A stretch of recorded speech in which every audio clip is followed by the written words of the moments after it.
En seulement 3 ans, le Burkina Faso a inversé un modèle de dépendance longtemps considéré comme inévitable grâce à des décisions coordonnées et rapides. Moins d'importations, plus de valeurs locales. L'agriculture, l'énergie, l'eau et la finance ont été réorganisées pour fonctionner ensemble, produisant des effets cumulatifs observables.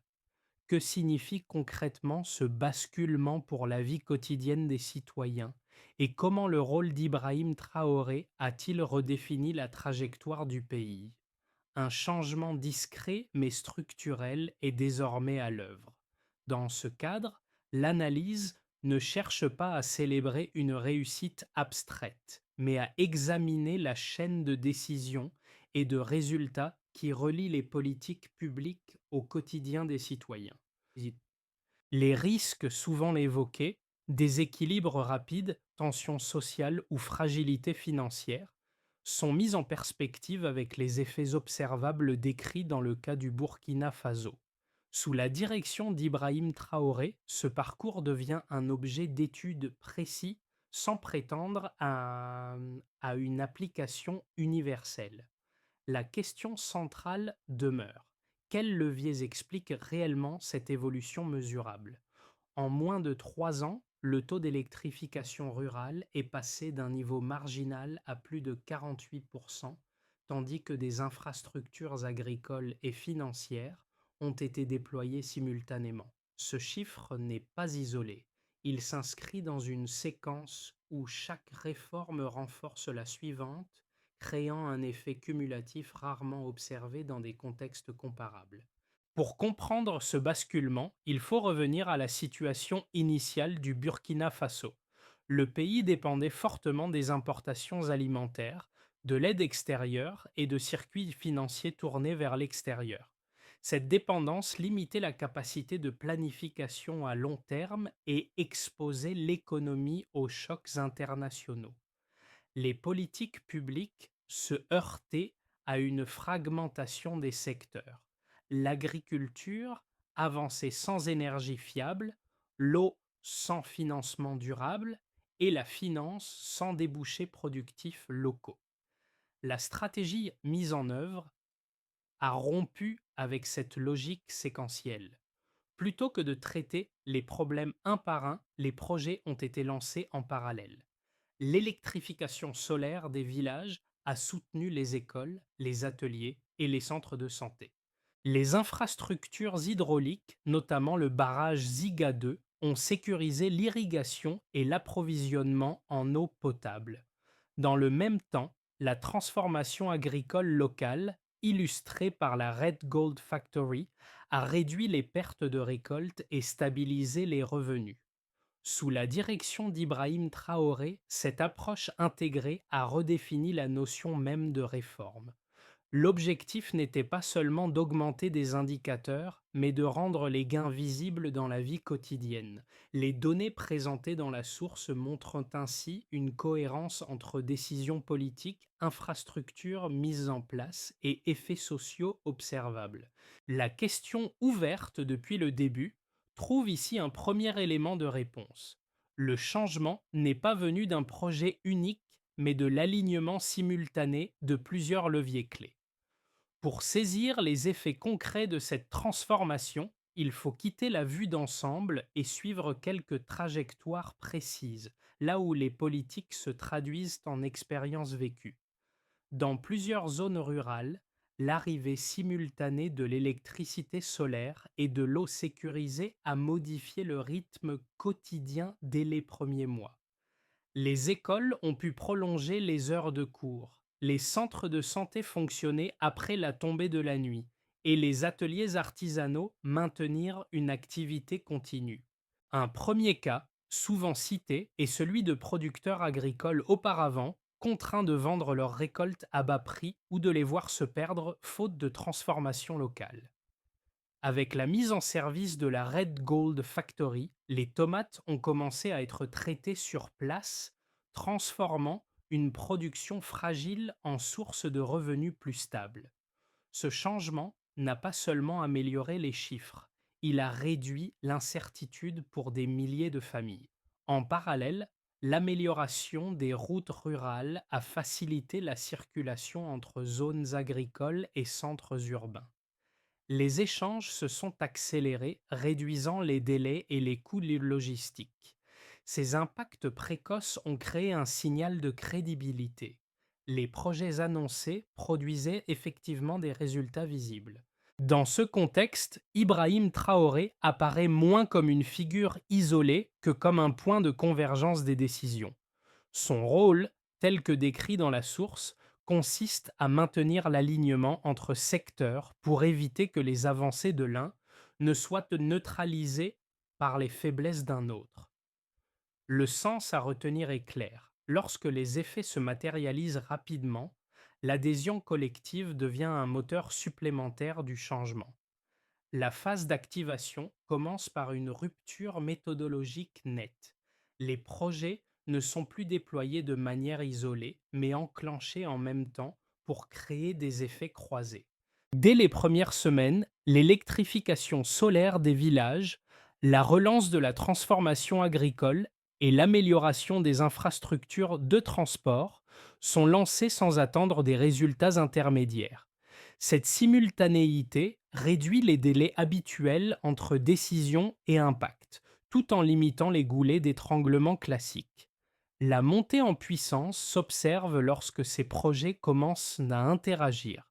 L'électricité fiable permet aux installations agricoles de fonctionner de manière continue. L'eau sécurisée soutient l'irrigation, stabilisant les rendements. Les routes facilitent l'acheminement des intrants et des produits transformés. Chaque maillon renforce l'autre, transformant des initiatives distinctes en un système opérationnel cohérent. Cette dynamique tranche avec les approches antérieures, où les progrès d'un secteur étaient souvent annulés par les faiblesses d'un autre.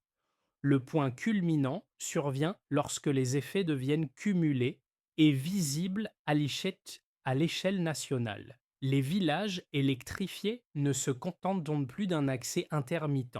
Écoles, ateliers et centres de santé adaptent leurs horaires et leurs services. Les producteurs agricoles constatent une réduction des pertes post-récolte grâce à la transformation locale. Les échanges entre zones rurales et urbaines gagnent en régularité, renforçant les marchés intérieurs. À ce stade, la transformation cesse d'être perçue comme expérimentale. Les répercussions s'étendent ensuite au secteur financier. La création et l'expansion d'un réseau bancaire local favorisent le rapatriement de dépôts auparavant placés à l'étranger. Les microcrédits deviennent plus accessibles, soutenant les petites entreprises et l'artisanat. Ce flux de capitaux internes alimente à son tour les projets productifs, fermant la boucle entre finance, production et consommation locale. Le système commence à s'auto-renforcer. Sous la direction d'Ibrahim Traoré, cette séquence est présentée comme une stratégie assumée plutôt qu'une succession d'initiatives opportunistes. La coordination centrale vise à éviter les déséquilibres rapides en surveillant l'avancement de chaque secteur par rapport aux autres. Lorsque des retards apparaissent, les ajustements portent sur l'ensemble de la chaîne et non sur un projet isolé. Cette approche contribue à maintenir une trajectoire lisible pour les acteurs locaux. À mesure que les mois passent, l'effet psychologique devient perceptible. La population ne voit plus les réformes comme des promesses lointaines, mais comme des changements intégrés au quotidien. Les attentes évoluent, tout comme la confiance dans la capacité des institutions à délivrer des résultats concrets. C'est à ce stade que la transformation prend une dimension structurelle. Elle ne repose plus sur un événement déclencheur unique, mais sur une continuité d'effets interconnectés. Un premier indicateur pour mesurer l'ampleur du changement concerne l'accès à l'électricité. Avant le lancement des réformes, moins de 15% des villages disposaient d'un accès permanent, ce qui limitait fortement l'activité économique et sociale. 3 ans plus tard, ce taux dépasse 48,8% dans les zones rurales, traduisant une progression rapide et concentrée sur les territoires auparavant les plus marginalisés. Ce saut ne correspond pas seulement à une amélioration technique, mais à une modification structurelle des conditions de production et de service.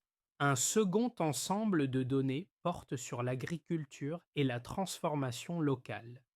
Avant la mise en service des infrastructures de transformation, une part importante des récoltes, notamment de tomates, était perdue chaque année faute de débouchés.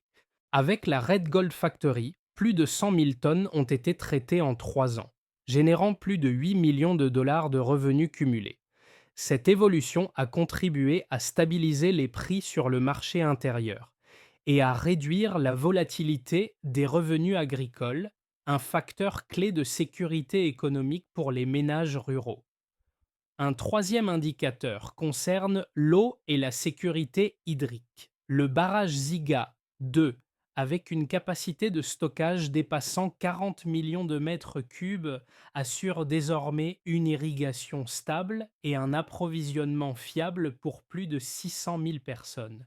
Cette donnée prend tout son sens s'elle est comparée à la situation antérieure, marquée par une forte dépendance aux conditions climatiques et par des ruptures fréquentes d'approvisionnement. La continuité de l'accès à l'eau soutient directement la production agricole et améliore les conditions sanitaires. Ces chiffres doivent être lus ensemble plutôt que séparément.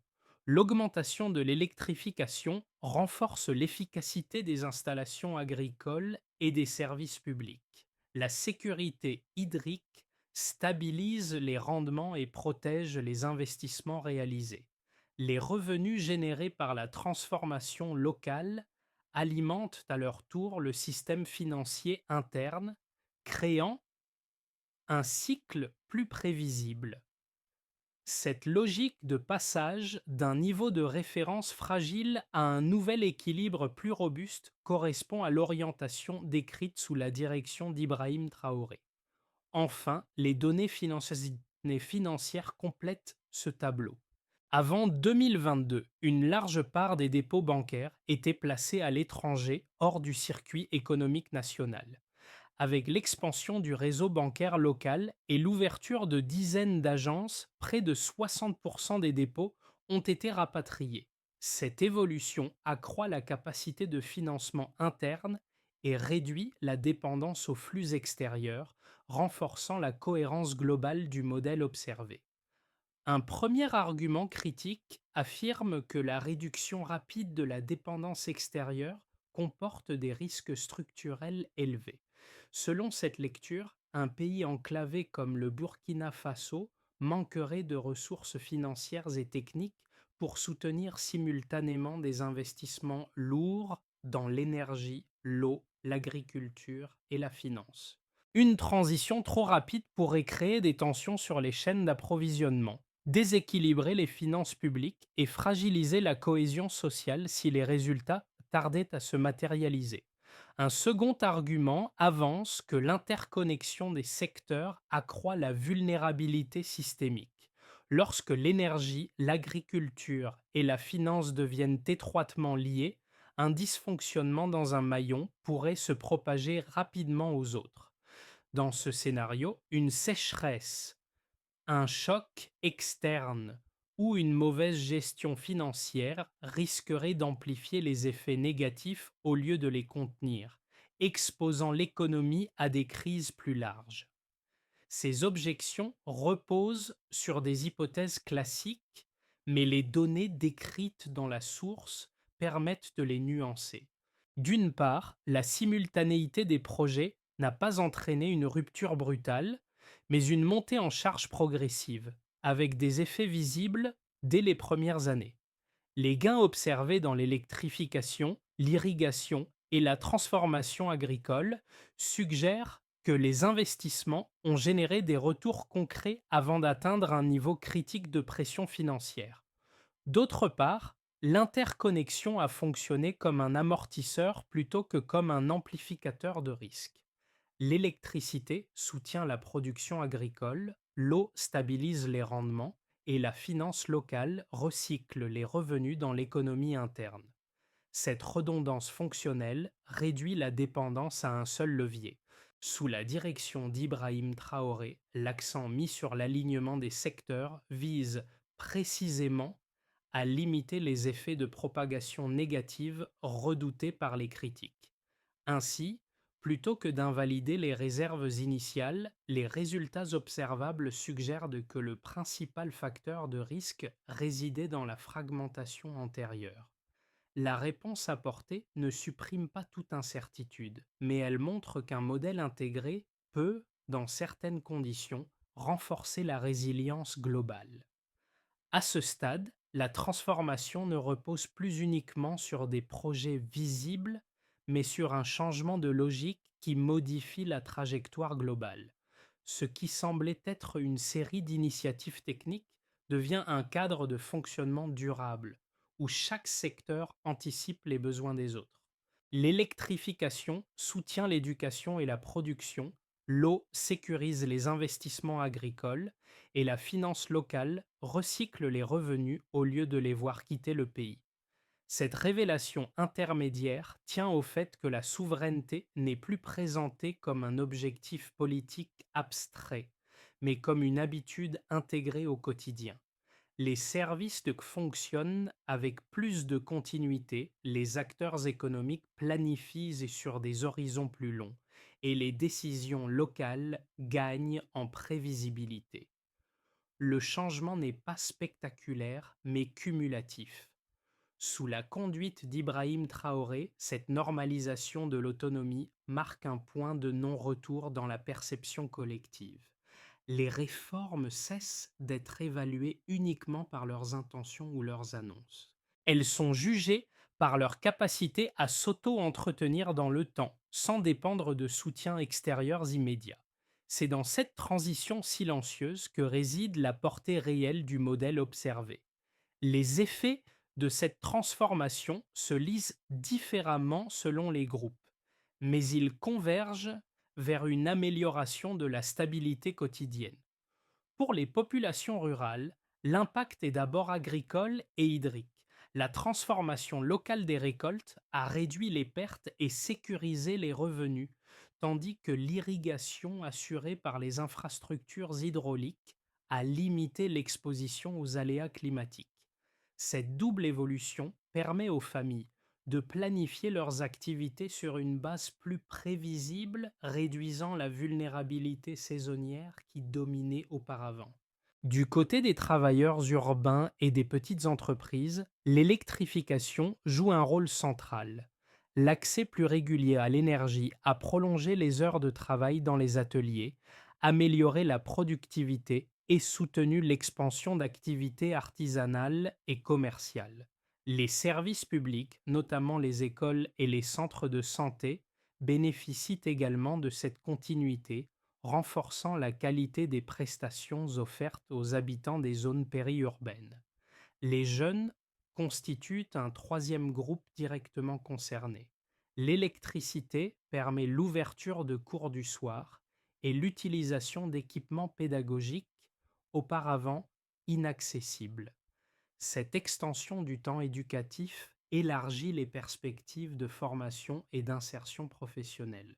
Elle contribue aussi à réduire l'écart entre zones rurales et urbaines en offrant des opportunités plus homogènes sur le territoire. Enfin, les acteurs économiques et financiers observent une modification du circuit des capitaux. Le rapatriement d'une part importante des dépôts bancaires et l'expansion des microcrédits ont renforcé la capacité d'investissement interne. Les entrepreneurs locaux disposent de financements plus accessibles pour développer leurs projets, créant un effet d'entraînement sur l'emploi et la production. Cette dynamique réduit progressivement la dépendance à des financements extérieurs volatiles. Sous la direction d'Ibrahim Traoré, ces conséquences prennent une dimension systémique. Aucun groupe n'est isolé des autres. Les gains agricoles soutiennent la consommation urbaine, l'éducation alimente les compétences nécessaires ils sécurisent aux entreprises locales et la finance interne irrigue l'ensemble du tissu économique.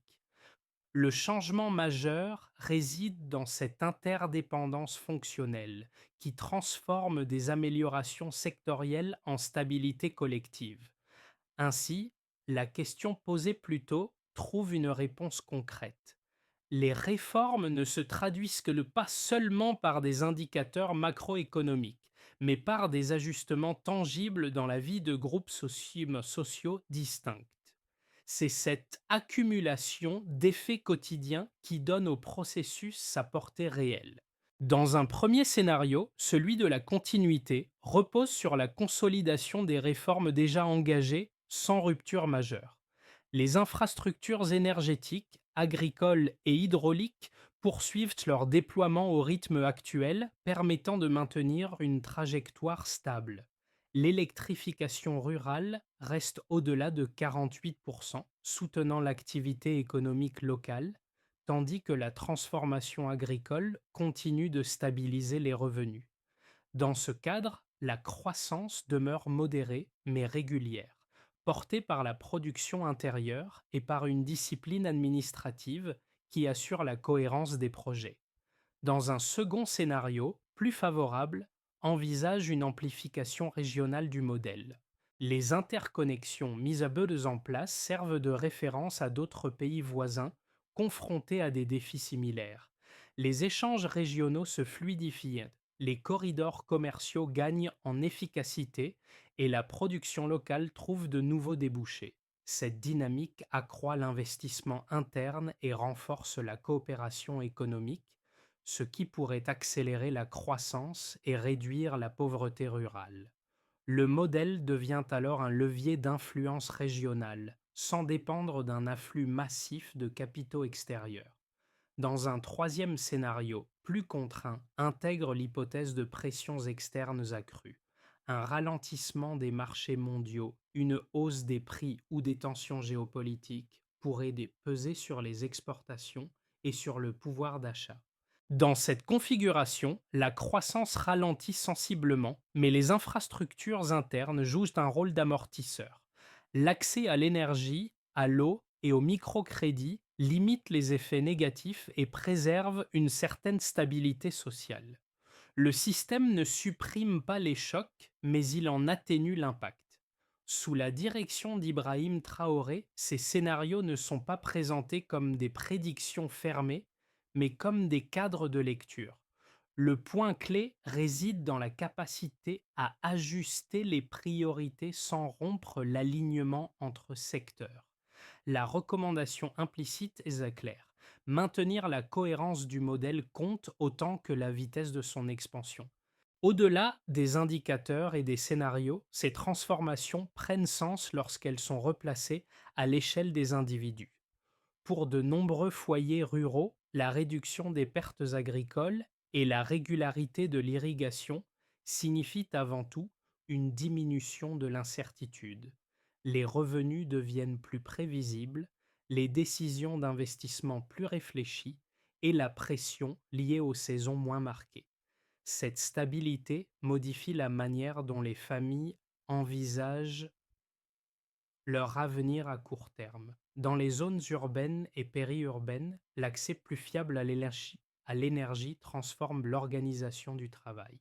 Les ateliers peuvent y fonctionner sur des plages horaires étendues, les commerces planifier leurs activités sans interruption répétée et les services publics maintenir une continuité appréciable.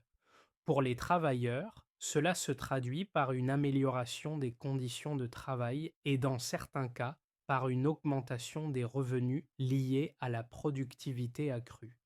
Les jeunes constituent un autre point de contact direct avec ces évolutions. La possibilité de suivre des cours en soirée ou d'accéder à des équipements éducatifs élargit le champ des compétences acquises. Cette extension du temps et des ressources éducatives influence les trajectoires individuelles en renforçant les chances d'insertion professionnelle et en réduisant l'écart entre territoires. Pour le lecteur, l'enjeu est qu'il est moins de comparer des modèles que de saisir une logique d'enchaînement. Lorsque l'énergie, l'eau, l'agriculture et la finance fonctionnent de manière coordonnée, les effets se diffusent dans des gestes simples et répétés. Ce sont ces ajustements discrets mais durables qui donnent à la transformation observée sa dimension concrète et mesurable. La poursuite de cette trajectoire repose sur une série d'actions coordonnées, clairement identifiées dans la logique des réformes décrites. D'abord, il s'agit de maintenir l'expansion des infrastructures énergétiques en priorisant les zones rurales encore partiellement couvertes. L'objectif est d'augmenter la continuité de service et d'élargir les heures d'activité économique, avec des indicateurs simples comme le taux de couverture et la régularité de l'approvisionnement. Ensuite, l'attention se porte sur l'agriculture et l'eau. Il s'agit de renforcer l'entretien et l'extension des infrastructures hydrauliques existantes afin de sécuriser durablement l'irrigation. Cette action doit être mesurée par la stabilité des rendements et par la réduction des pertes liées aux aléas climatiques. La formation des acteurs locaux à la gestion de ces installations constitue un levier complémentaire. Puis, il convient de renforcer le système financier interne.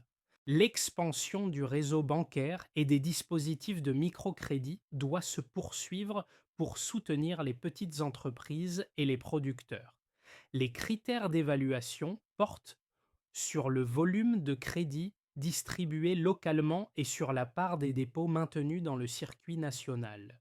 Sous la direction d'Ibrahim Traoré, parallèlement, un volet transversal s'impose, la coordination et le suivi. Des bilans publics réguliers permettent de mesurer l'avancement de chaque secteur et d'ajuster les priorités lorsque des déséquilibres apparaissent. Cette logique de pilotage continu vise à préserver l'alignement entre énergie, eau, agriculture et finances. Enfin, tout repose sur l'ancrage local. La durabilité du modèle dépend de la capacité des communautés à s'approprier les infrastructures, à les maintenir et à en tirer des bénéfices directs. C'est à ce niveau que la transformation devient pleinement résiliente. Pour mesurer la portée de cette trajectoire, il faut revenir aux scènes initiales où les changements ont pris forme. Les récoltes autrefois perdues, désormais transformées localement, les écoles éclairées après le coucher du soleil et les ateliers actifs sans interruption racontent une histoire cohérente. Ces éléments, pris isolément, pourraient y sembler modestes. Ensemble, ils dessinent un basculement durable dans la manière dont une société organise ses priorités. Le fil conducteur reste la continuité. Les infrastructures ne sont pas présentées comme des symboles, mais comme des outils intégrés au quotidien. Cette cohérence explique pourquoi la transformation ne se limite pas à une phase d'enthousiasme initial. Elle s'enracine dans des pratiques répétées, visibles et partagées qui modifient progressivement les attentes collectives. Sous la direction d'Ibrahim Traoré, cette dynamique s'est construite sans rupture spectaculaire, mais avec une accumulation d'effets concrets. Le rappel essentiel tient en une idée simple. Lorsque les décisions publiques s'alignent sur les besoins vitaux et sur les capacités locales, la souveraineté cesse d'être un concept abstrait. Elle devient une expérience vécue, répétée jour après jour. C'est cette normalisation du changement, plus que les chiffres eux-mêmes, qui constitue le véritable héritage du processus observé. Au terme de ce parcours, l'essentiel n'est pas de trancher définitivement sur un modèle, mais d'ouvrir un espace de réflexion informé. Les transformations observées montrent qu'un enchaînement cohérent de décisions peut produire des effets tangibles, même dans un contexte longtemps perçu comme contraint. Elles invitent à dépasser les oppositions simplistes entre dépendance et autonomie pour examiner les mécanismes concrets qui relient politique publique et réalité quotidienne. Ce cas soulève aussi une question plus large sur la manière dont les sociétés évaluent le changement. Faut-il juger une trajectoire à l'aune de ses intentions affichées ou à partir de la continuité des résultats qu'elle génère dans le temps. Sous la direction d'Ibrahim Traoré, le Burkina Faso offre un point de départ pour ce débat, sans prétendre fournir une réponse universelle. L'enjeu pour le lecteur est désormais d'entrer dans la discussion. Quels éléments de cette expérience méritent sans être observés de plus près? Quels risques restent sous-estimés et quelle dynamique pourrait inspirer d'autres contextes? La réflexion collective commence là où l'analyse factuelle s'arrête.